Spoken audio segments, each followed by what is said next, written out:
Governor, your time is up. Senator Vance, as far as your campaign's position, the promise is to seize federal lands to build homes, remove regulation, provide tax breaks, and cut back on immigration, which you say pushes up prices. Where are you going to build all the new homes you're promising, and what part of any of this plan will provide immediate relief? You have 2 minutes. Well, first of all, Tim just said something that I agree with. We don't want to blame immigrants for higher housing prices, but we do want to blame Kamala Harris for letting in millions of illegal aliens into this country, which does drive up costs, Tim.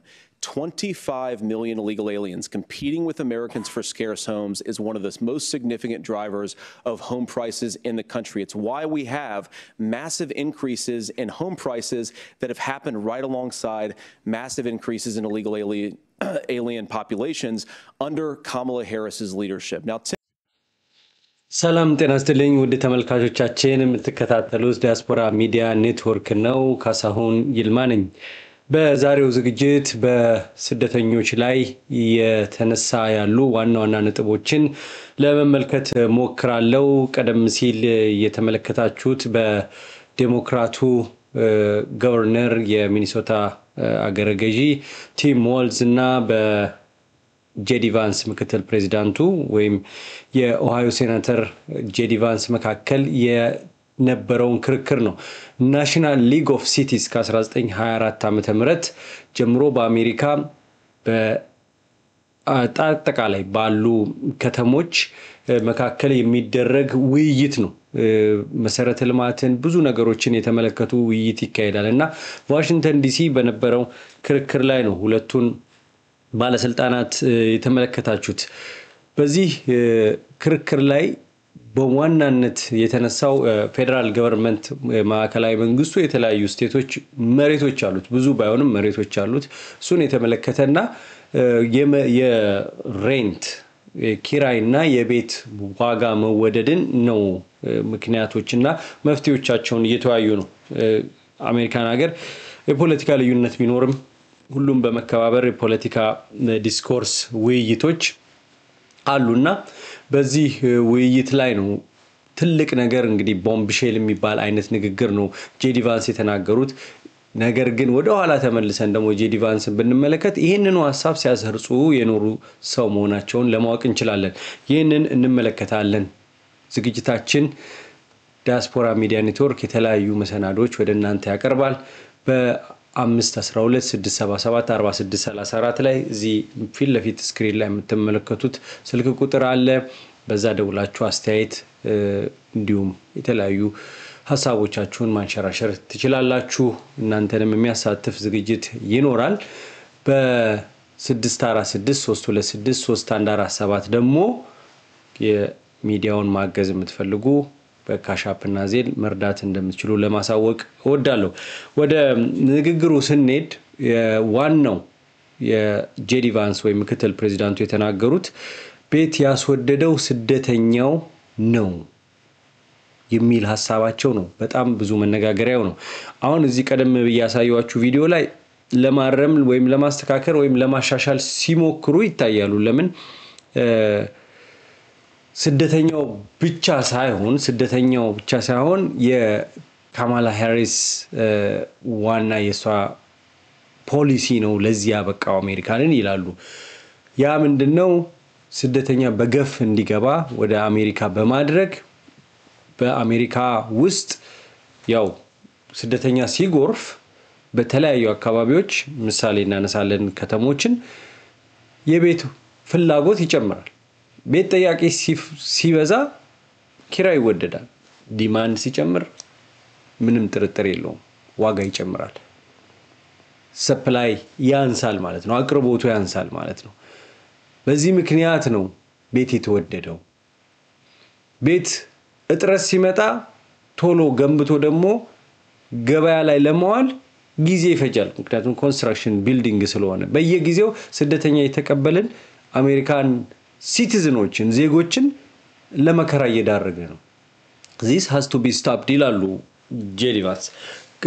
ቲም ዋልዝም ያነሳሉ በጣም መከራከሪያዎቻቸውን። ግን በዋናነት ስደተኛ ላይ ምን ያህል እንደተነጣጠረ አሁን ባለፈው የተለያዩ መሰናዶች ሳዘጋጅ እንዳንም ወይ ሞኝነት ወይም አንዳንዴ መሾት የምንለው አለ አይደል ባራዳ ቋንቋ ተሸወደ የምንለው እንዳይኖር ሁሉ ጊዜ አሜሪካን ውስጥ ስንኖር እኛ ስደተኛ ልጆቻችን ናቸው የዚህ ሀገር ዜጎች የሚሆኑት ልጅ የወለደ ሰው ልጁ ነው ዜጋ የሚሆነው እንደ አሜሪካ የሚቆጠረው ያንን ያውቁታል የሚመጣው ስደተኛ በበዛ ቁጥር ምቾት ይነሳቸዋል ያ ደግሞ በባይደን አስተዳደር ጊዜ እንደ ጉድ ቦርደሩ ተከፍቶ አሁን ያለውን ዘመቻ በብዛት የትራምፕን በምርጫ ጊዜ ያነሱትን ነጥብ ሰው እንዲቀበል ያደረገው ለዛ ነው እኔ አስተዋውሳለሁ ኤለን መስክ እዚህ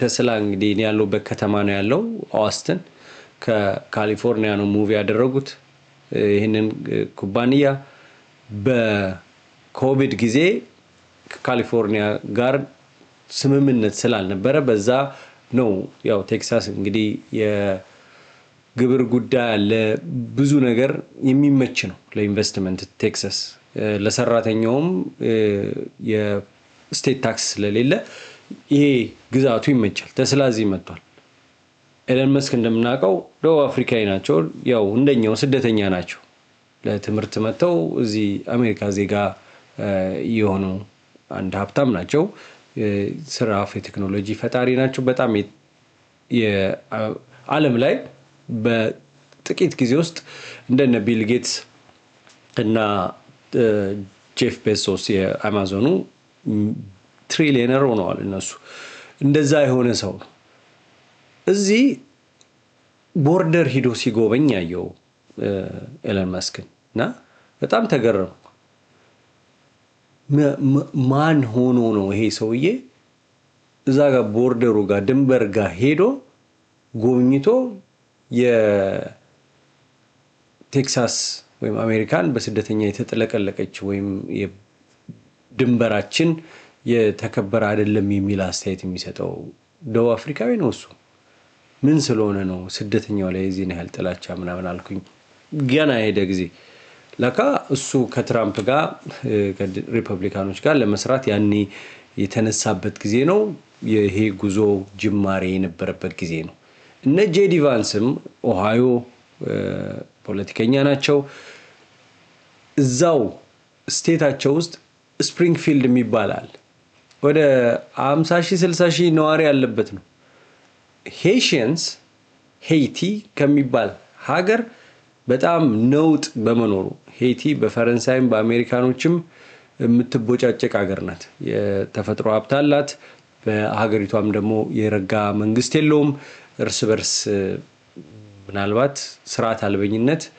በደንብ የታየበት ሀገር ቢኖር ሄይቲ ነው ለሄይቲ እንዲሆን ሚናው ብዙ የብዙ ሀገር ሚና አለው ፈረንሳይንም አሜሪካንም ጨምሮ የውጪ እጅ አለበት ነገር ግን ያ ሀገር እንደዛ ሲሆን በባይደን አስተዳደር ጊዜ ቴምፖራሪ ፕሮቴክትድ ስታተስ ተሰጥቷቸዋል ለቬኔዙዌላ ለኩባ ለዩክሬን እንደተሰጠው ለሄይቲ ተሰጥቷል 20,000 ሄይሽንስ ነው ያቺ 60,000 ብቻ የሚኖርባት ቦታ ላይ እንዲሰፍሩ የተደረገው ምን ተፈጠረ መጨናነቅ ተፈጠረ አካባቢው ሰው በእንደዚህ ትንንሽ ከተማ በተለይ ዶሚናንትሊ በብዛት ነጭ ማህበረሰብ ነው የሚኖረው እነዚህ አሜሪካውያን ለስደተኛው ጥላቻ አደረባቸው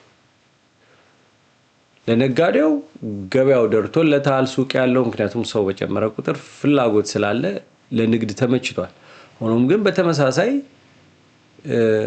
የሚታየው ነገር አልተመቻቸውም ያንን አንስተዋል ጄዲ ቫንስ እዚህ ላይ ብቻ አይደለም በዚህ ጉዳይ ላይ በዚች ክርክር ላይ ናሽናል ሊግ ኦፍ ሲቲስ ብቻ አይደለም ያነሱት ስደተኛ ለዚች ሀገር ሸክም መከራ ጥቅም እንዳለው ሆኖ ሌበሩ አሁን እዚህ ላይ መከራከሪያው ላይ አመጣዋለሁ ቪዲዮውን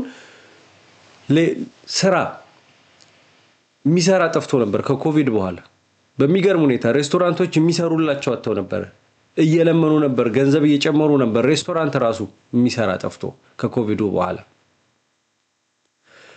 የስደተኛው መምጣት ሌበር ማርኬቱን ይሄ ሰራተኛውን እንዲገኝ ያደርጓል የሚል መከራከሪያ አለ በተጓዳኙ ግን ለሥራ ተብሎ የሚመጣው የኑሮ ውድነት ያመጣ ነው ህገወጥነት እየተስፋፋ ነው ወንጀል እየተንሰራፋ ነው ደህንነት የለም ሀገራዊ ደህንነት የለም ናሽናል ሴኩሪቲ ደረጃ ነው እንግዲህ የሚያነሱት የስደተኛው መብዛትን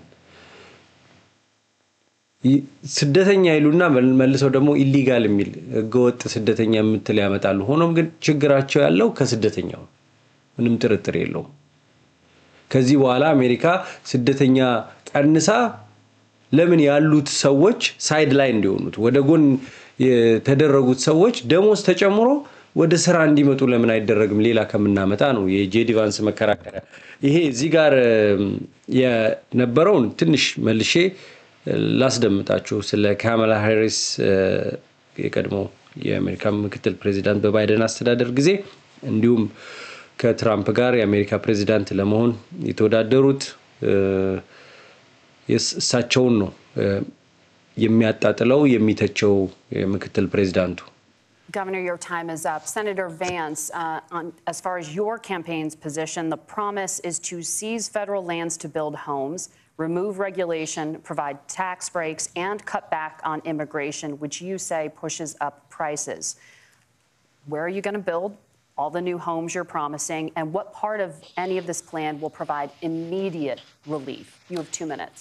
Well, first of all, Tim just said something that I agree with. We don't want to blame immigrants for higher housing prices, but we do want to blame Kamala Harris for letting in millions of illegal aliens into this country, which does drive up costs, Tim.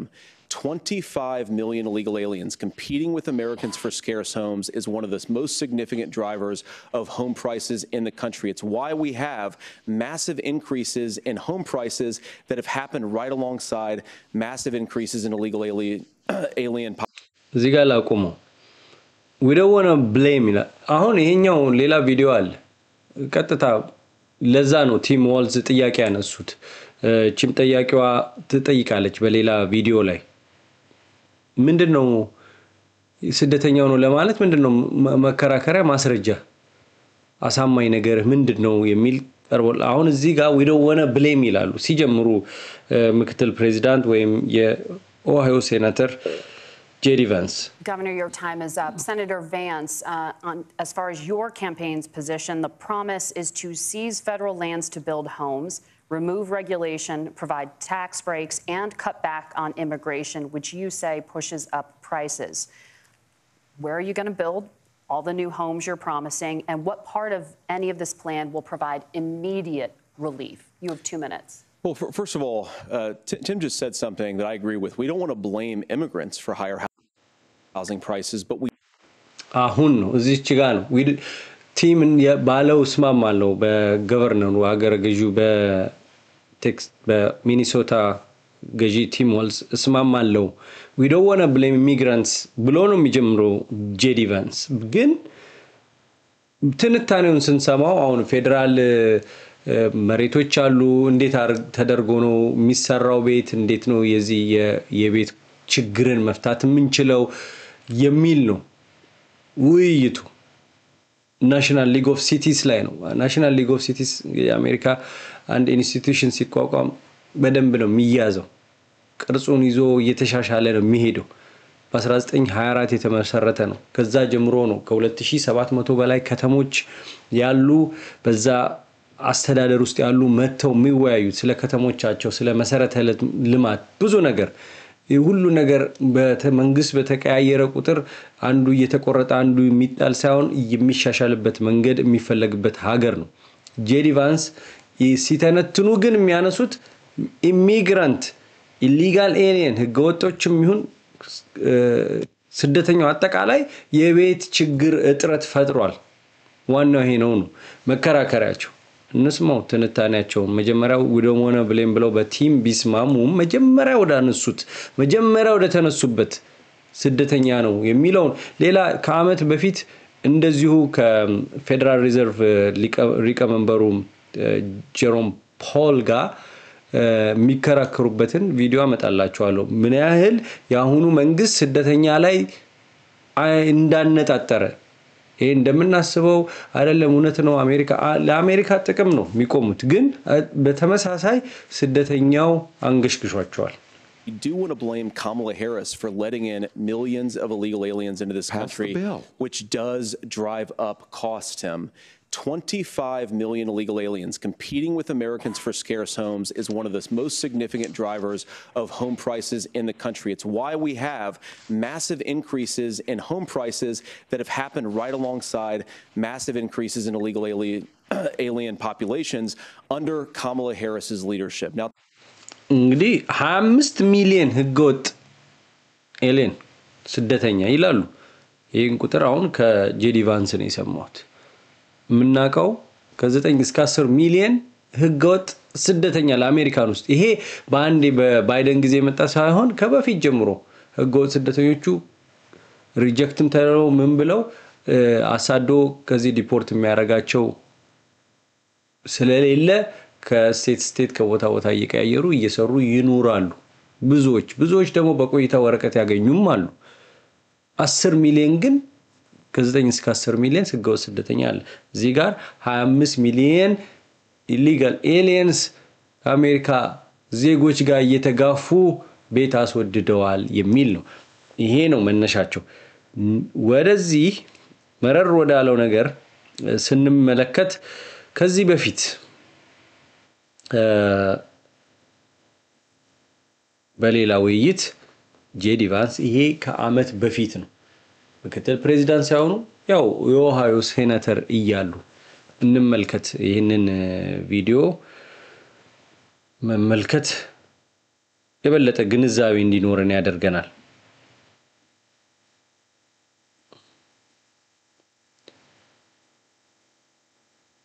ቪዲዮን ላሳያችሁ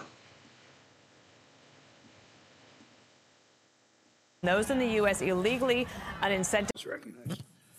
Thank you, Mr. Chairman, and thanks to Chair Powell for being here. I appreciate you coming by our office last week to discuss some of these issues. I want to ask something I imagine most of my colleagues are not asking, which is the relationship between immigration, particularly extremely high illegal immigration levels under the Biden administration, and the persistence of the inflation problem.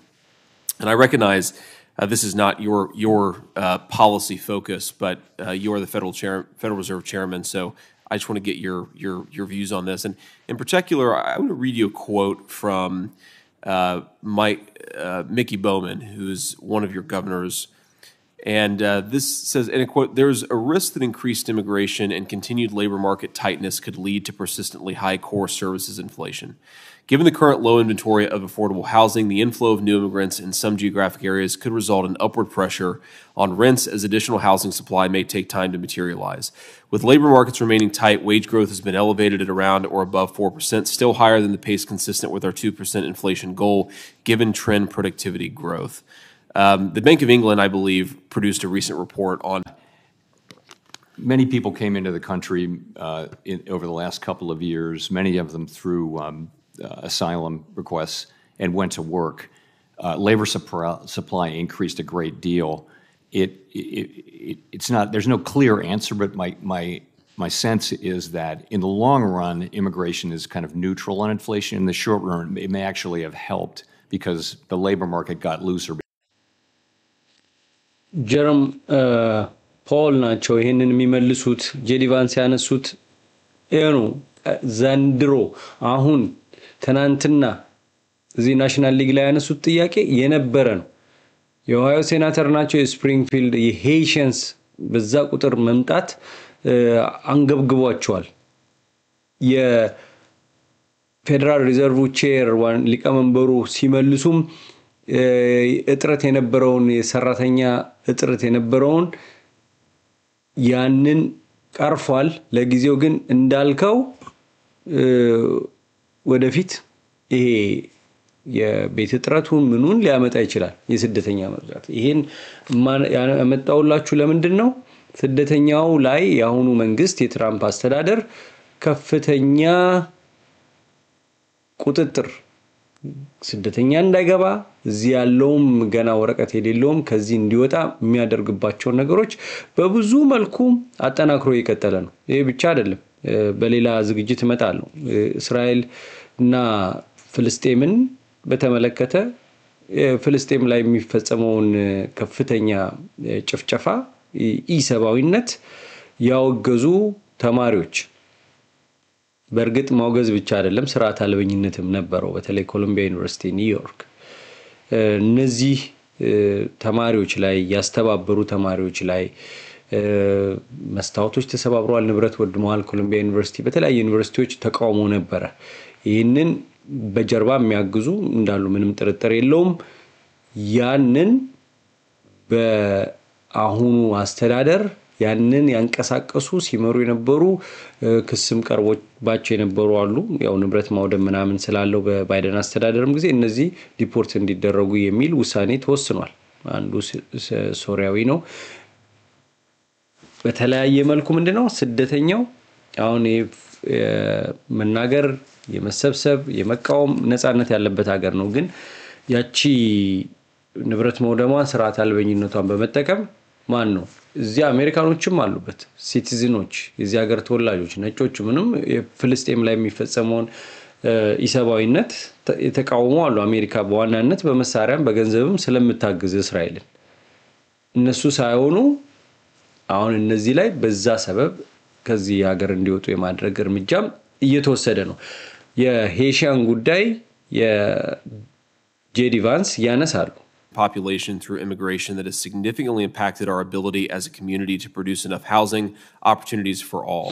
Springfield's Haitian population has increased 15 to 20,000 over the last 4 years in a community of under 60,000 previous. ሰማችሁ ከኮሚኒቲው 60,000 ባነሰ ያለበት እነሱ ላይ 15,000 እስከ 20,000 የሚሆን ሄይሽንስ በአራት አመት ውስጥ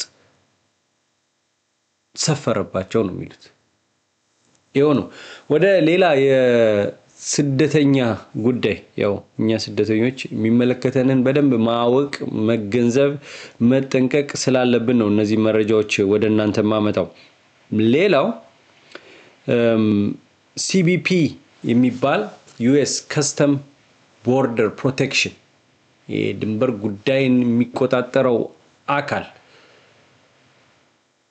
ከዚህ በፊት ስደተኛው በቀላሉ እንዲመዘገብ የት ያለው ስደተኛ እዚህ ያለው አይደለም ገና ሊመጣ ሲል ሜክሲኮ ያለው የዩኤስ ከስተም ቦርደር ፕሮቴክሽን አንድ አፕ ሰርቷል መመዝገቢያ አፑ ላይ ስም ያሉ መረጃዎች ፎቶ ራስን አንስቶ አሳያቸዋለሁ ያ CBP 1 ይባል ነበር ለምን ለመምጣት የተንደረደረው ሁሉ እዛ ላይ ይመዘገባል ከዛ በኋላ ለምን ስራ ያቀላል ገና እዚህ መተው ተመዝግበው ከሚሆን እዛው ነው ተመዝግበው ቦርደርስ አቋርጠው ድንበር አቋርጠው ሲገቡ በፋይላቸው ስላለ በቀላሉ ይረዱና እዚህ ስደተኛ ጥገኝነት ይሰጣቸዋል የሚል ሐሳብ ተይዞ ነው በወቅቱ ግን ይሄ ኢንተርኔት ላለው ነው በቋንቋው በስፓኒሽ እና እንግሊሽ ብቻ ስለሆነ ሌላውን ዜጋ በቀላሉ እንዳይመዘገብ ያደርገዋል እሱ ብቻ ሳይሆን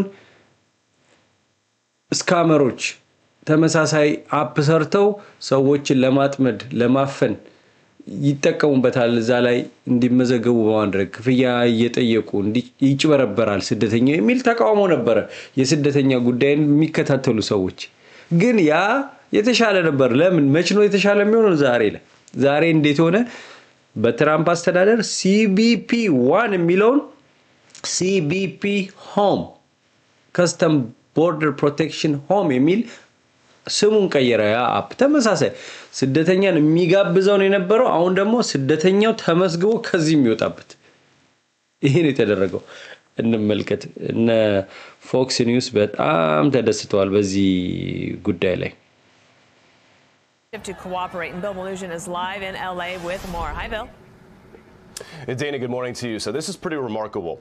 The Trump administration has taken that controversial CBP-1 cell phone app for migrants that the Biden administration was using, and they've repurposed it into a self-deportation app that is officially launching today. And we're getting an exclusive first look at it. Take a look. The app is now called CBP Home. It allows illegal aliens in the U.S. to register to self-deport. They fill out biographical information, including their countries of citizenship, which country they plan to return to, their alien registration numbers, their contact information, and it allows them to upload photos of themselves to the CBP-1 app, which helped nearly 1 million migrants enter the U.S. legally, was eliminated the same day President Trump took office.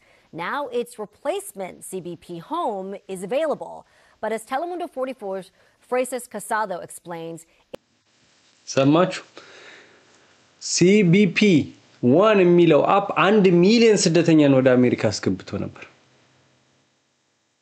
ስደተኛውን የሚጋብዝ ስደተኛው በቀላሉ ተመዝግቦ ፎቶውን እዛ ላይ አፕሎድ ያደርጋል ሁሉ መረጃዎቹን ያስገባል ባዮግራፊ ማለት ነው ስም የልደት ቀን የት ሀገር እንደመጣ እነዚህን ያስመዘግባል ሲገባ ድንበር አቋርጦ ቀላል ነው 1 ሚሊዮን ያ CBP Home ወደ መጣበት ሀገር የሚመለስ አድርገውታል እነ ትራምፕ ይሄ ያኔ ቋንቋ ሁለት ብቻ ነው ምናምን ሲባልና ሲተች የነበረው አሁን ደግሞ ያ እየተመሰገነ ዜና የተሰራ ነው CBP Home እዛ ላይ ሁሉም ሰው ተመዝግቦ ጥርግ ብላችሁ ውጡ የሚል ነው የማስታወቂያው ራሱ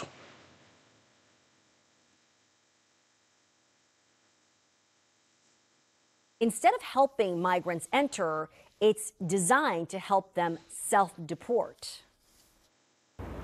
What was once an app to help asylum seekers in the United States is now being used for something completely different, getting migrants to leave. In January, many migrants were devastated after finding out CBP-1, the app that allowed them to schedule appointments at the border for asylum applications, was gone. Now, CBP Home is available, but for a different purpose. Es un sistema para tú básicamente registrarte. As this lawyer explains, the new app allows undocumented immigrants to register their voluntary departure without legal consequences. Leave now. Last month, the Secretary of Homeland Security claimed self-deporting could allow migrants. አያችሁ ክሪስቲ ኖኤም የሆምላንድ ሴኩሪቲ ዋና ጸሐፊ ናት leave now አሁኑኑ አሜሪካንን ለቃችሁ ውጡ CBP Home የተፈጠረው ለዛ ወደ ሀገራችሁ አገር መሄዱን ከምን ጋር ያያዙት ከሄዳችሁ if you live in the United States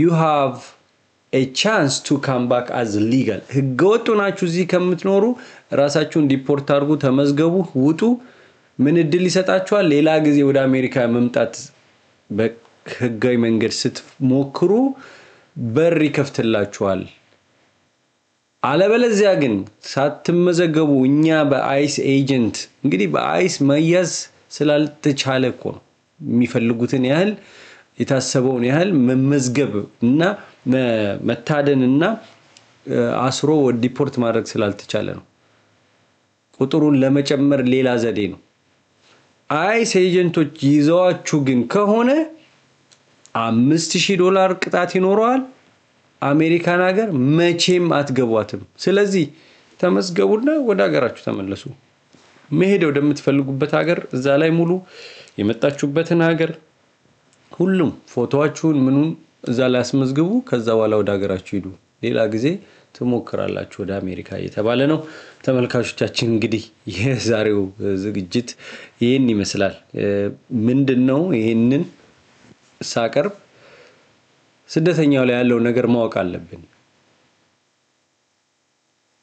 ሲቲዝን አንሆንም ግሪን ካርድ ብቻ እንኖራለን ብሎ ብዙ ሰው የሚኖራል አልፈልግም ኢትዮጵያዊነቴን አልጥልም እዚህ ሀገር መተን እኮ እየኖርን ነው ጥሩ ነው ኢትዮጵያዊነትን አለመጣል ወረቀት ዜጋ የሚለው ስለተቀየረ ማንነታችን ይቀየራል ውስጣችን ዋን ነው እዚህ ሀገር መተን ከኖርን እዚህ እየኖርን እኮ ነው ኢትዮጵያ አይደለም እዚህ እየተኖረ 10 20 30 40 ዓመት የተኖረ ግሪን ካርድ ተይዞ ተኖረ ዜግነት ተቀይሮ ተኖረ ምንም ልዩነት የለው ነገር ግን ዜግነት ይዞ መቀመጡ ምንድነው እንዲህ ያለ የመኖሪያ ፍቃድ ማለት ለመኖር ነው የተፈቀደው ማንኛውም ነገር ሲከሰት ግን አንጠልጥለው ከዚህ ሀገር ውጣ የሚል ውሳኔ ከመጣ ይወጣል ዜጋ ግን ከሆነ እንደ ዜጋ ፕሮቴክትድ የሚሆንበት ከለላ የሚያገኝበት መብት የሚያገኝባቸው ብዙ ነገሮች አሉ ለዚህ አስቡበት ዜጋ አልሆንም የምትሉ ሰዎች ሌላው እቺ 100 ጥያቄ አለች ዜጋ ለመሆን እሷ ራሷ ልትቀየር ትችላለች እንግሊዘኛ መቻል አለባችሁ ልትባሉ ትችላላችሁ 100ን ጥያቄ ግን ሸምድዶ ከነመልሶ አለ USCIS.gov ላይ ብትገቡ ናቹራላይዜሽን ዜግነት ለመቀየር 100 ጥያቄ አለ የአሜሪካ ፕሬዝዳንት ማን ነው የመጀመሪያው ፕሬዝዳንት ማን ነው ስንት ስቴቶች አሉ የሚሉ በጣም ኤሌመንተሪ ጥያቄዎች አሉ ከነዛ ውስጥ 10 ጥያቄ ነው የሚጠየቀው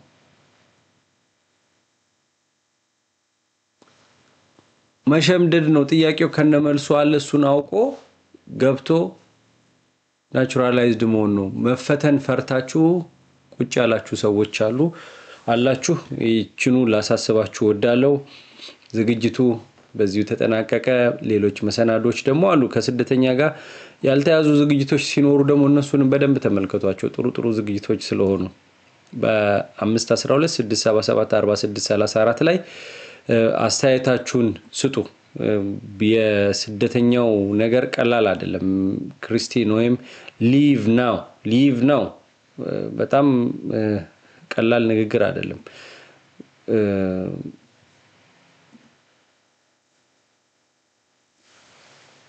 ይሄው ነው ምናልባት ተጨማሪ ነገር ካለ ቼክ ያረኩ ነበር ሁላችሁንም ከልብ አመሰግናለሁ የምትከታተሉን ሰዎች በተቀላላ የክሪስቲን ወይም እቺ ቀላል አይደለችም እንደው ድጋሚ እንያት ብዬ ነው ያመጣዋት Departure without legal consequences. Leave now. Last month, the Secretary of Homeland Security claimed self-deporting. Departure without legal consequences. Leave now.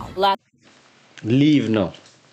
ይሄን ነው መረጃ ያደረስኳችሁ ስለተከታተላችሁኝ በድጋሚ አመሰግናለሁ ካሳሁን ይልማ ነበርኩኝ ቀናችሁ የተዋበ ያማረ ይሁን ዲያስፖራ ሚዲያ ኔትወርክን አበረታቱ ሌሎች በስደተኛ ጋር የተያያዙ በትምርት በጋብቻ በተለያየ መንገድ ለመምጣት አሜሪካ የምትፈልጉ ሰዎች መረጃዎችን አቀርብላችኋለሁ አሁንም በጋዊ መንገድ መጥቶ አሳይለም መጠየቅ አይቻልም አልተባለም እስካሁን ግን ያቺን ለማግኘት በፊት የነበረው እንደልብ ይገኝ የነበረው